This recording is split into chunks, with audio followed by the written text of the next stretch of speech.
Muy bien, compañeros, compañeras, como ya podemos ver, en la contabilidad nos encontramos o nos vamos a encontrar con cuentas que reflejan la actividad principal de la empresa, que representan pues el giro de negocio principal o primordial de la empresa, pero también nos vamos a encontrar con cuentas accesorias al principal o a veces con actividades que podríamos llamar misceláneas o secundarias. De manera que con esa introducción vamos a entrar a profundizar en un nuevo tema, continuando con todo el desarrollo de lo que es un ciclo contable de una empresa comercial. Estamos todavía viendo lo que son actividades comerciales con registros de inventarios utilizando el método periódico, ¿cierto? Tenemos que guardar la perspectiva de eso. Muy bien, entonces vamos a ver lo que se llama asientos de ajuste, algunos asientos de ajuste aplicables a la vida empresarial. ¿Qué son asientos de ajuste? Bueno, los asientos de ajuste son ajustes a las cuentas, ajustes a las cuentas de activos y pasivos. O sea que vamos a utilizar cuentas que son complementarias a los activos y a los pasivos, pero que reflejan un registro contable. Ese registro contable por ajustes no siempre está representado con dinero, más bien al contrario, los ajustes típicamente no tienen una representación monetaria, o por lo menos no reflejan un movimiento de efectivo como tal, pero sí un ajuste contable a los activos y a los pasivos. De manera que vamos a ir viendo cómo las cuentas de activos y pasivos se van a ir ajustando con el tiempo, y ese ajuste temporario o ese ajuste con el tiempo tenemos que irlo también reflejando en nuestros asientos. Entonces vamos a ver acá asientos de ajuste. ¿Okay? Vamos a ver algunos asientos de ajuste de las cuentas de activos y pasivos, y tal vez puede ser que no veamos todos, pero por lo menos intentaremos ver unos 4 tipos de asientos, empezando con el ajuste relativo a la depreciación. ¿Okay?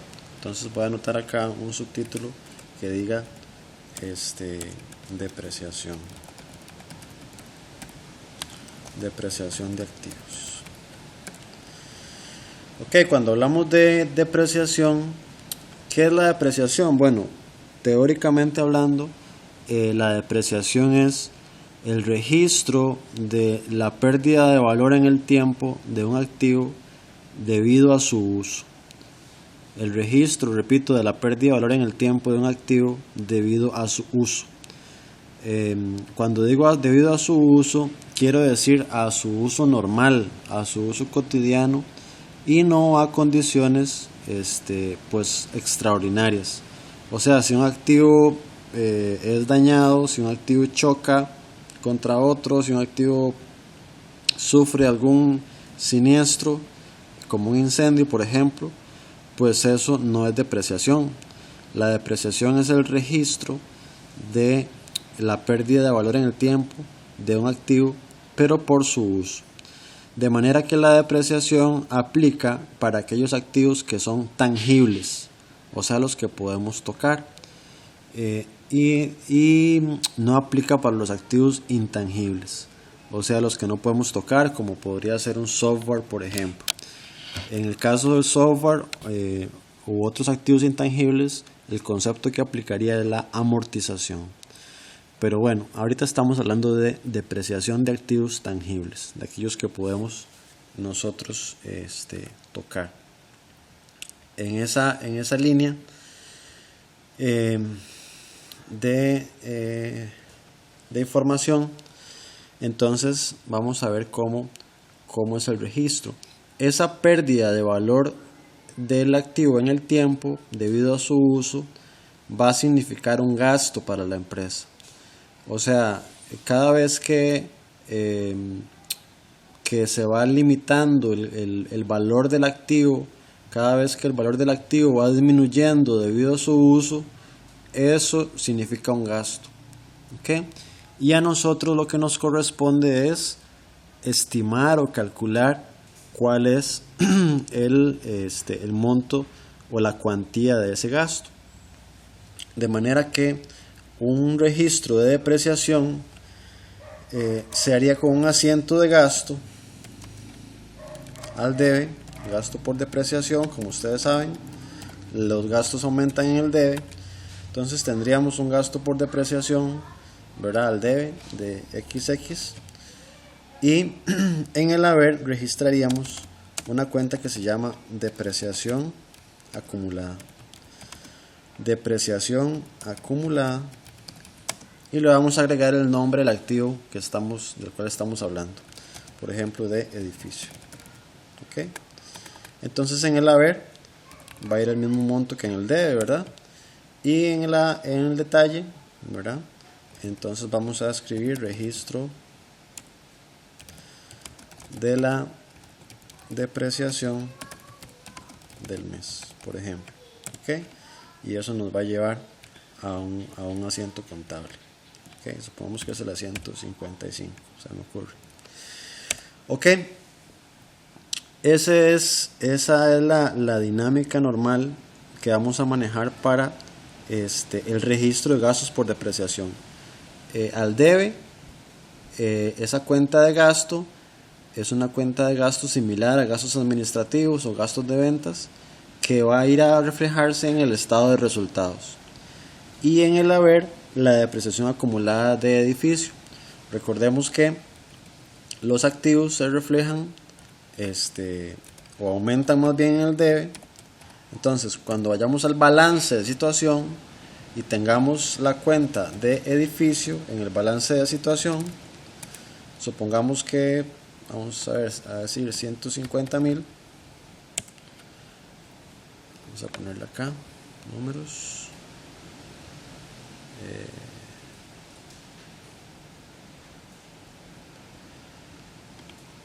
Entonces aquí nos va a aparecer, o vamos a reflejar abajo, el concepto de depreciación acumulada de edificios. ¿Okay? Y supongamos que es un monto de 20,000. Entonces eso nos va a dar un saldo, de la diferencia, ¿verdad? 130,000. 150,000 menos los 20,000.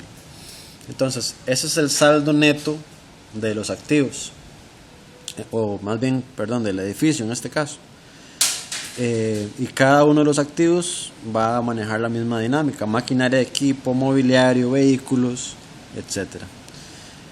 Entonces tenemos acá inicialmente en el balance de situación, sería toda este ejemplo que estoy mostrando acá, sería como se ve en el balance de situación. Tenemos el costo o valor histórico, o el costo histórico del activo, ¿verdad?, que en este caso se llama edificio, el valor histórico o costo histórico, y después la depreciación que se ha acumulado a través de los años. La tenemos ahí, la podemos anotar en negativo tal vez para que se vea más claramente, pero siempre sabemos que la depreciación acumulada es una cuenta complementaria que lo que hace es disminuir el valor de los activos, porque como dije anteriormente al principio, lo que refleja es la pérdida de valor en el tiempo de ese edificio. O sea, este edificio cuando estuvo nuevo tenía un valor de 150,000, pero ahora que ya han pasado X cantidad de años, entonces ya su valor en libros es 130,000. O sea, su valor en los libros contables ya es menor, ¿verdad? Eso es lo que representa eso en el balance. Así sería como se vería en el balance de situación, ¿verdad? Ok, ahora, ¿cómo hacemos para determinar estos montos? ¿Cómo determinamos ya el monto como tal de la depreciación? Bueno, hay 4 métodos que se utilizan normalmente para calcular la depreciación, para que ustedes los anoten ahí en sus hojas de apuntes, ¿verdad? Tenemos el primer método, que es el método línea recta, ¿verdad? Ese es el método de línea recta, es el método más utilizado, ¿verdad? Es un método muy común, el método de línea recta. Luego tenemos el método que se llama suma de dígitos, que es una metodología donde nos indica que el activo se deprecia más en los primeros años y después se va depreciando menos en los siguientes años. Luego tenemos el método de horas trabajadas en aquellos casos de activos que trabajan a veces hasta 3 turnos, trabajan 24 horas o trabajan 16 horas o qué sé yo, porque están continuamente en operación. Entonces ya esos no se hacen por tiempo, o sea, por fechas cronológicas, sino más bien por horas. Entonces el tercer método sería horas trabajadas y un cuarto método se llama unidades producidas. El concepto de unidades producidas es similar al de horas trabajadas. Entonces el equipo se va a depreciar dependiendo de la cantidad de unidades que haya producido y no tanto dependiendo del tiempo de vida que tenga. Entonces, repito, línea recta. El método de línea recta, como su nombre lo indica, es un método plano, digamos, es un registro plano, estandarizado, que no cambia de mes a mes o de año en año, sino que es una sola línea que no se mueve. Después suma de dígitos, donde sí hay variaciones de un mes a otro o de un año a otro, más bien de un año a otro. Luego tenemos horas trabajadas y por último unidades producidas. Ok, entonces vamos a darle énfasis de momento al método de línea recta. Ok, ¿cómo sería el método para calcular la depreciación utilizando línea recta? Entonces utilizaríamos una fórmula que sería la siguiente, o que es la siguiente. Valor histórico, vamos a cambiarle acá,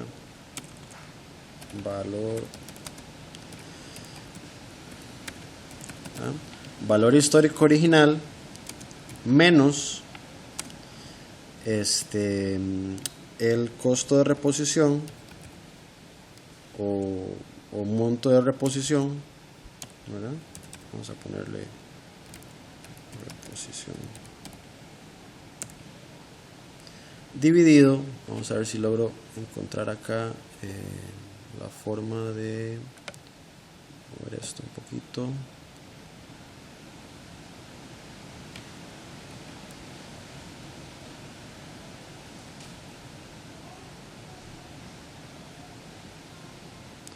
Para que sea dividido.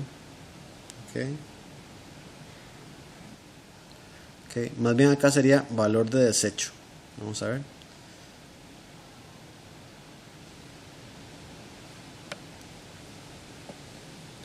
Aquí sería valor de desecho. Este valor de desecho básicamente es aquel monto que pudiéramos recibir en caso de que si nos deshacemos del activo, una empresa nos lo recibe, qué sé yo, para reciclaje, o nos lo recibe porque ellos lo van a usar de segunda mano o de tercera mano, etcétera, ese tipo de cosas. Entonces, si tenemos un vehículo, por ejemplo, y ya vamos a deshacernos de él, si hay alguna otra empresa o otra persona que nos recibe ese vehículo ya que está, digámoslo así, en mal estado, que ya su vida útil ya ha terminado, tal vez esa empresa lo puede utilizar para otra cosa, entonces la empresa nos va a dar algún monto, casi siempre son montos menores. Entonces ese valor de desecho vamos a considerarlo en esta fórmula. Y esto lo vamos a dividir entre la vida útil. ¿Ok? Entonces, repito, no es valor de reposición ahí, es valor de desecho. Entonces tenemos esa fórmula: valor histórico menos el valor de desecho dividido entre la vida útil. Entonces vamos a hacer un pequeño ejemplo acá. Supongamos que tenemos un activo que tiene un valor de 200.000 colones. ¿Okay? Entonces ese es el costo histórico, ¿verdad? O valor histórico del activo. Luego tenemos que este activo nos da la posibilidad de que una vez transcurrida toda su vida útil lo podemos vender para reciclaje o algo así en monto de desecho. Supongamos que lo podemos vender en 20.000, un 10%. ¿Okay? Entonces esto nos va a dar un monto de 180.000 y eso lo vamos a dividir entre la vida útil. ¿Okay? ¿Cuál es la vida útil? Bueno, la vida útil es el periodo de tiempo durante el cual podemos utilizar el activo, o sea, podemos sacarle provecho para el uso que se requiere dentro de la empresa. Ejemplo, un edificio, un vehículo, ¿verdad? Podemos sacarle provecho durante X cantidad de años. Entonces ese es el periodo que vamos a anotar ahí. O sea, vamos a anotar la cantidad de años para hacer la división. Entonces supongamos que en este caso tiene una vida útil de 10 años. ¿Ok? Entonces tenemos, vamos a hacerlo acá, tenemos 180.000 dividido entre 10. ¿Ok? 18.000. Entonces esta es la depreciación anual. ¿Por qué anual? Porque estos 10 son años. ¿Ok? Esta es la depreciación anual. Entonces esos 18.000 anuales, pues ese es el gasto por depreciación anual que va a tener ese activo, cualquiera que sea, ¿verdad? Igual hay activos que se deprecian en mucho más tiempo. Por ejemplo, un edificio se puede depreciar, por ejemplo, en 50 años, es lo normal, 50 años, 40 años. Hay activos que se deprecian en mucho menos tiempo, por ejemplo, una computadora o que es equipo de cómputo, normalmente se usa el periodo de 5 años para lo que es equipo de cómputo, y el estándar para vehículos, maquinaria, mobiliario es de 10 años. Cuando digo el estándar es que el Ministerio de Hacienda, Tributación tiene una tabla de años de vida útil de los activos. Entonces el Ministerio de Hacienda nos da una referencia de cuál es el estándar de vida útil de los activos. Sin embargo, no tiene que ser necesariamente apegado a ese estándar. Lo ideal en este caso es que una persona especialista en el tema, un perito o una persona especialista, nos diga cuánto es la vida útil del activo. O sea, que sea un perito el que nos diga cuánto es la vida útil de un edificio, de un vehículo, de una maquinaria, ¿verdad? Esa es lo correcto, que sea un perito. Pero bueno, en ausencia de eso, lo normal es que las empresas que no pueden pagar un perito para que haga eso, utilicen la tabla del Ministerio de Hacienda. El caso de los terrenos es un caso muy particular porque resulta que los terrenos no tienen una vida útil estimada. No podemos saber cuánto va a durar un terreno. Entonces los terrenos, por eso no se les puede calcular la depreciación porque no tienen una vida útil estimada. Ok. Muy bien, espero haberme explicado. Entonces, esta depreciación anual la vamos a tener ahí en una tablita. Lo usual es que hacemos una tabla con registros de las características de los activos. Típicamente en las empresas se les coloca una placa, se hace un plaqueo de los activos, y entonces se lleva una especie de fichas donde se va anotando la información de cada activo.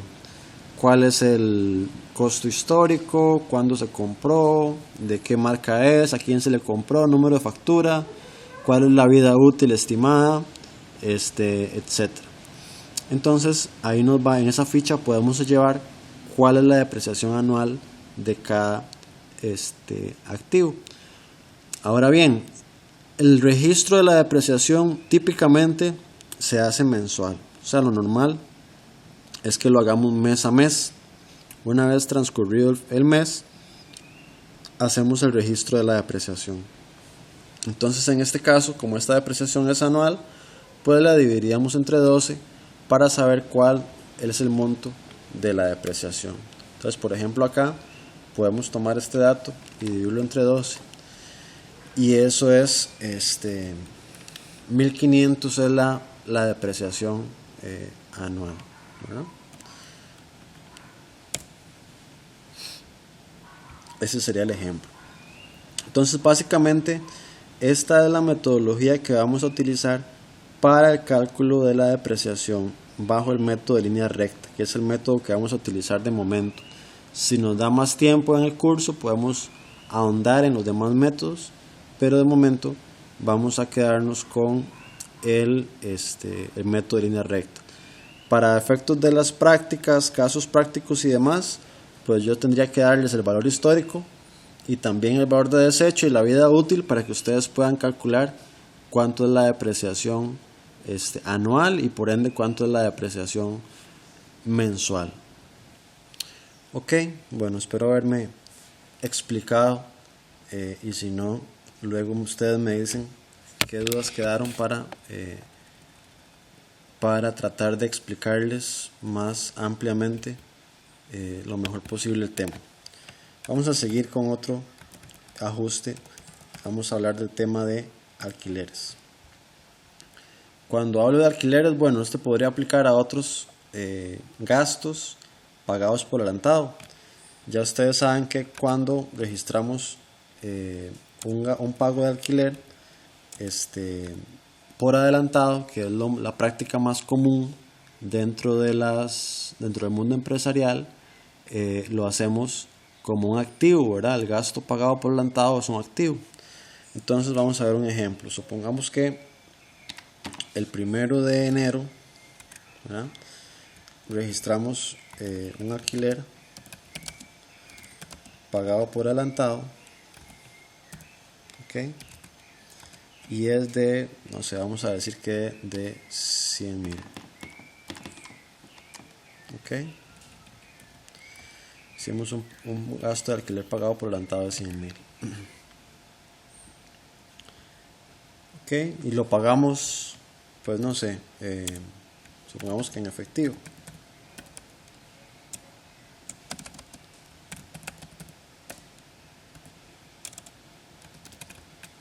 ¿Ok? Entonces ya tenemos este asiento acá, ¿verdad? Hacemos el pago de alquiler de enero y tenemos el asiento. ¿Ok? Ahora, cuando llegue el cierre de mes, recordemos que aquí se registra como un pago de alquiler o como un gasto pagado por adelantado, porque no hemos consumido todavía eso. O sea, todavía no hemos aprovechado todo ese mes de uso de las instalaciones. Entonces, de momento es un activo, es un derecho que yo tengo de usar las instalaciones porque ya pagué.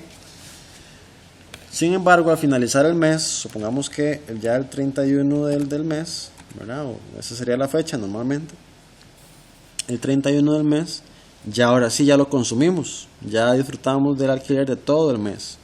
Entonces, si esta es la constante dentro de la empresa que pagamos por adelantado, entonces todos los meses vamos a tener que hacer esto: registrar el pago el primer día del mes cuando se paga, y al final del mes, el último día de cada mes, registrar el ajuste. ¿Cuál sería el ajuste en este caso? El ajuste sería gasto, ¿verdad?, administrativo, suponiendo que es eso lo que, o sea, que corresponde al área administrativa, ¿verdad? 100,000. Podemos hacer una subcuenta que se llame alquiler de local, ¿verdad? O alquiler como subcuenta. Y este activo que hayamos creado aquí en el debe, pues ya lo vamos a matar en el haber. ¿Por qué? Porque ya no hay más derecho, ya me consumí ese derecho. Entonces aquí lo vamos a eliminar, ¿verdad? ¿Cómo lo eliminamos? Bueno, si lo creamos en el debe, lo vamos a eliminar en el haber. ¿Okay? Entonces lo registramos al haber, 100,000, y ahí queda eliminado. 100,000 al debe, 100,000 al haber, queda eliminado, y lo que va a quedar vivo nada más son estos 100,000 de gasto que van a ir al estado de resultados. Y hacemos el detalle: registro de ajuste por alquileres. Ok, ese va a ser el asiento, pues no sé qué número será, pero ahí el asiento de X, ¿verdad? Entonces básicamente este es el ajuste que hay que hacer por alquileres.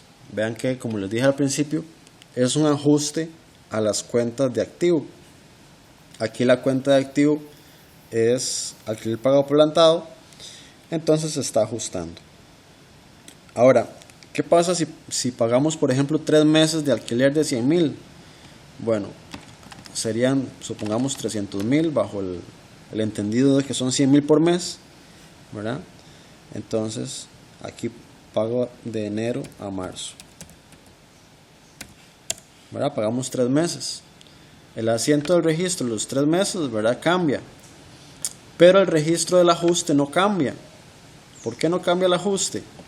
Porque el pago mensual sigue siendo 100,000, y al 31 de enero lo que hemos gastado son 100,000 nada más, porque solo hemos gastado un mes.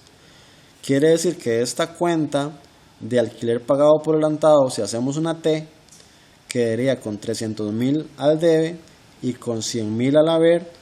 Entonces todavía le quedarían 200,000 en el debe, o sea, todavía estaría viva esa cuenta por 200,000, que serían los meses de febrero y marzo. ¿De acuerdo?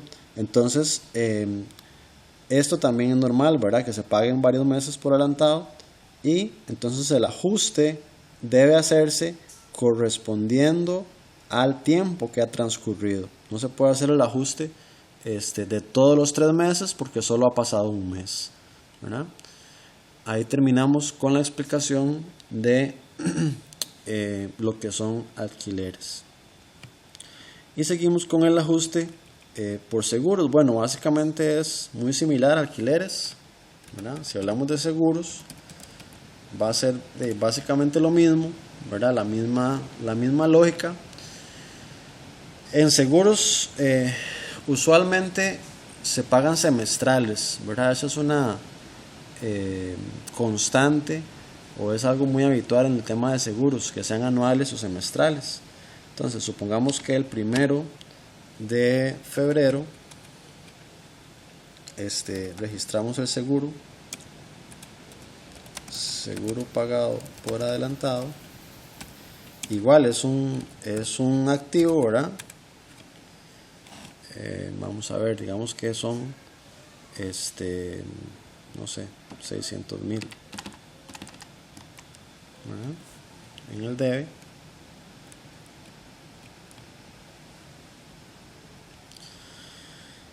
Y en el haber, a la hora de pagar, vamos a registrar la forma de pago, ¿verdad? Digamos que banco. Ok, entonces pago de seguro, ¿verdad?, póliza XX, ¿verdad?, de febrero a julio, ¿verdad?, 6 meses. Ok, y este es el asiento X. ¿ok? Ese sería el registro inicial nada más. Ahora corresponde el ajuste. Entonces el ajuste acá sería al 29 de febrero del 2020, ¿verdad? Que tuvimos 29 días. Entonces, ¿cuál sería el ajuste? Bueno, similar a alquileres, un gasto, ¿verdad? Porque es un gasto por seguros, nada más que lo hemos pagado por adelantado, todavía no lo hemos consumido. Ya el 29 de febrero ya consumimos un mes, entonces debemos registrar el ajuste de ese seguro por un mes. Entonces, gastos administrativos, ¿cuánto sería? Bueno, si son 6 meses y 600,000, debemos entender que son 100,000 al mes. ¿Ok? Hacemos una subcuenta que es un gasto administrativo que se llama seguros, ¿verdad? En la subcuenta. Y en el haber, ¿qué vamos a utilizar? Vamos a utilizar la misma cuenta que creamos al inicio, ¿verdad? Porque la vamos a disminuir. Esa cuenta de activos se disminuye en el haber. Seguros pagados por adelantado. ¿Ok? Por 100,000 en el haber.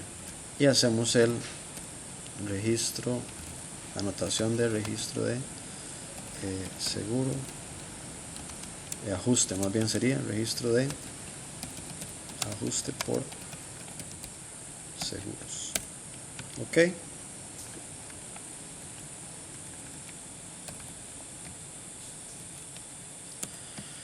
Esa sería la dinámica para lo que son ajustes en el caso de seguros. Ahora, ¿qué nos falta? Bueno, nos falta hablar de intereses, aunque ya en clases en algún momento habíamos tocado el tema, pero vamos a volver a él. Cuando hablamos de intereses, ya sabemos que los intereses son aquella porción que se paga por el uso de dinero prestado. Ahora, ese dinero prestado puede ser en dos vías. Puede ser que yo hice una inversión, entonces tengo mi dinero en un banco, por ejemplo, ganando intereses, ¿verdad? O puede ser que más bien yo solicité dinero y tengo un préstamo donde yo tengo el dinero y el banco me cobra intereses por ese uso de dinero. Los intereses igual, normalmente hacemos el acento de ajuste mes a mes. Aunque la inversión sea una vez al año, hacemos el ajuste mes a mes. ¿Por qué? Vamos a ver. Supongamos que yo hago un certificado de depósito a plazo, o sea que hoy pongo 1,000,000 de colones en el banco y le digo al banco devuélvame ese 1,000,000 más los intereses dentro de un año exactamente. Entonces, excelente, el banco dentro de un año me va a devolver el 1,000,000 y me va a devolver cierta cantidad por intereses. Pero una vez transcurran los días y al cierre de mes yo voy a haber ganado ya intereses, aunque el banco no me los dé en la mano, aunque el banco no me dé el dinero en la mano, ya yo me los gané, ya el banco me los tiene que pagar en algún momento. Entonces ya eso es un derecho para mí, y como derecho para mí ya yo lo tengo que registrar, ya yo puedo registrar ese interés que me he ganado, aunque el banco todavía no me lo esté pagando. De la misma forma, pues funciona al revés, ¿verdad? Solo que pues sería al revés, ¿verdad? Cuando son una inversión, cuando tenemos una inversión de la empresa, ese ajuste va a representar ingresos, y cuando es una deuda, un préstamo, ese ajuste mensual va a representar gastos. Entonces vamos a ver un ejemplo de cada escenario. Ya en clases hemos visto, ¿verdad?, la dinámica para el cálculo de intereses, o por lo menos interés simple, que utilizamos la forma de el principal por la tasa de interés y eso por el plazo, ¿verdad?, o el tiempo. Yo le llamo P por I por T, ¿verdad?, principal por tasa por el tiempo. Entonces, si tenemos una inversión, por ejemplo, de 10 millones, ¿verdad? Vamos a tener que hacer un registro mensual. Entonces acá necesitamos saber cuánto es la tasa y cuál es el plazo. Bueno, el plazo normalmente va a ser un mes, en un escenario donde la inversión inició el 1 del mes y estamos registrando al 31 del mes. Pero si la inversión inició, digamos, el 20 del mes, pues apenas tendríamos que registrar 11 días, ¿verdad? Eso es más o menos lo que hay que tener un poco de cuidado. Pero entonces vamos a ver, tenemos una inversión a una tasa. Normalmente las tasas son anuales, ¿verdad? Eso es normal. Pero bueno, podría ser mensual, pero normalmente son anuales. Vamos a decir que esta tasa es del 12% anual, ¿verdad? Y vamos a decir que esta inversión rige del 1 de enero de 2020 al 30 de junio del 2020. ¿Ok? Entonces, ¿qué tenemos que hacer? Bueno, en este caso lo que tenemos que registrar es nada más un mes. O sea, tenemos que pensar en el mes en el que estamos. Digamos que sería marzo. Normalmente ya hubiéramos registrado todo enero, o sea, el ajuste de enero, y ya hubiéramos registrado el ajuste de febrero. Ahorita nos corresponde hacer el ajuste del mes de marzo, ¿verdad? Que es en el que estamos. Nada más para recordar, voy a decir acá cómo sería la creación, ¿verdad? Se crea la inversión,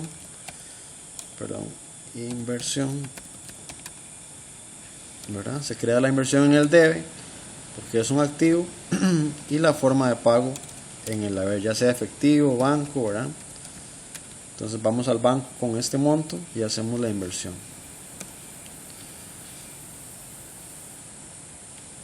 Ok, entonces acá esta es la creación de inversión a 6 meses.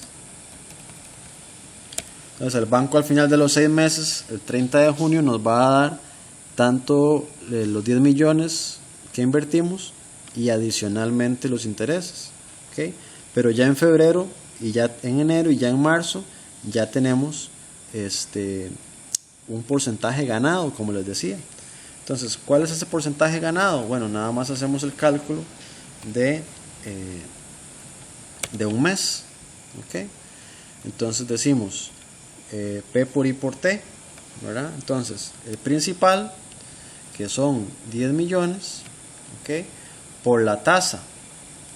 Esta tasa es anual, como lo podemos ver acá. Entonces yo ocupo el dato mensual. Entonces yo digo, la tasa es 0.12. ¿Por qué 0.12 o 0.12? ¿Por qué 0.12? Porque es porcentual. Pero yo la ocupo dividido entre 12, ¿verdad? Porque son 12 meses lo que tiene un año. Entonces 0.12 dividido entre 12 meses, ¿okay? Para tener la tasa mensual. Y acá tendría la cantidad de meses que ocupo. Tasa mensual, plazo mensual, ¿verdad? Entonces un mes. ¿Okay? Entonces en un mes yo me gané 100,000 colones de intereses, ¿okay? Bajo esta dinámica de esta inversión. Ahora, supongamos que la tasa es, digamos que el 18%. Si la tasa es 18%, entonces el cálculo sería diferente, ¿verdad? Entonces el cálculo sería 10 millones, ¿verdad? Que es el principal, por la tasa, que es 0.18, pero ocupo dividirla entre 12 porque quiero mensual, por un mes. ¿Ok? Entonces 150,000, suponiendo que la tasa anual es 18%. ¿Ok? Entonces 150.000 es el ingreso. Entonces ahora sí, como registro al final del mes 31 de enero, voy a decir ingreso acumulado. Recuerden que ingreso acumulado es un activo. Ingreso acumulado por intereses, ¿verdad? Ingreso acumulado por intereses 150.000. ¿Ok? Y al haber, ¿qué vamos a tener? Un ingreso. Este sí es un ingreso propio del estado de resultados. Ingresos por intereses. Este ya no es un activo, sino que ya es un ingreso normal, ¿verdad? Entonces aquí todavía no hay una transacción de efectivo, pero ya yo sí me gané este activo, ¿verdad? Que tenemos acá en el debe. Entonces esto es registro del ingreso del mes o correspondiente al mes de enero. Y así cada uno de los meses tengo que ir registrando este ajuste. Al final, cuando ya me den la plata en el banco, entonces yo voy a registrar el dinero entrando en el debe y esta cuenta de activo de ingresos acumulados por intereses la voy a matar en el haber. ¿Ok?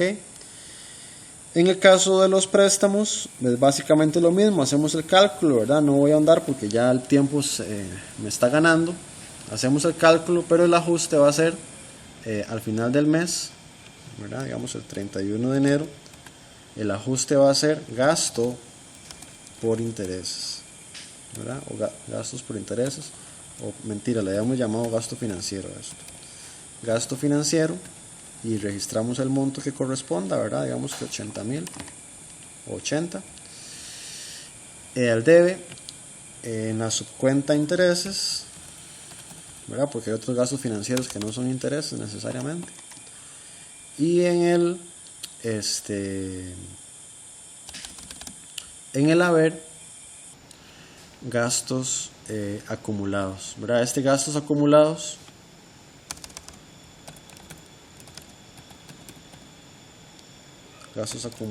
por interés. Gastos acumulados es un pasivo, ¿verdad? No es un gasto como tal, sino que es un pasivo, ¿verdad? Entonces aquí registramos el monto que tenemos por pagar, ¿verdad? Registro de pasivo por intereses. Ok. Muy bien, de esa manera estamos cerrando lo que son los asientos de ajuste. Les vamos a dejar una práctica sobre este tema para que ustedes durante la semana la puedan ver en sus casas o en sus lugares de estudio.